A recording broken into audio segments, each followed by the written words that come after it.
We're going to go over the 4 learning stages.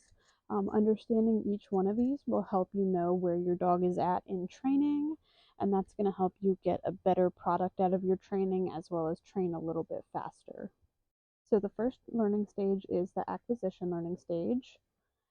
Acquisition is where you're showing the dog the skill. We're luring the dog into the sit. We're, putting the dog into a heel position. The dog is just being introduced to this new behavior. It doesn't know how to do it yet. You can have free shaping in this stage. You can have luring in this stage. You can have negative reinforcement used to put the dog in a position in this stage.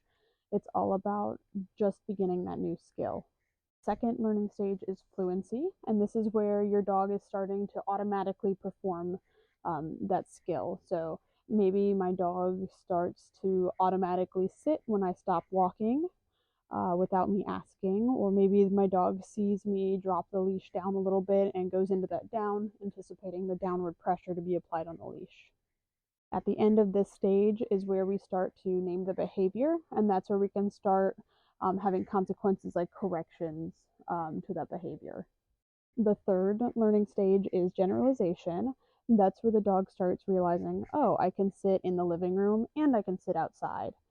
We can add in maybe different people walking around different situations. We're starting to teach them that the rules apply everywhere. This is typically where people get kind of hung up because it's not quite going the way they anticipated. The goal here is just low and slow, very consistent, and making sure we're keeping our sessions really short. We're not getting frustrated and continuously like hammering into this dog when it's maybe something that we should move back a little bit. Maybe they're not fully done with that fluency stage. Finally, we have maintenance. That's just use it or lose it kind of mentality. If I teach my dog to sit one day and I never ever use it again, they're probably not going to maintain that training. So this is just kind of exercising that muscle, working that command, and they should be pretty happy doing it.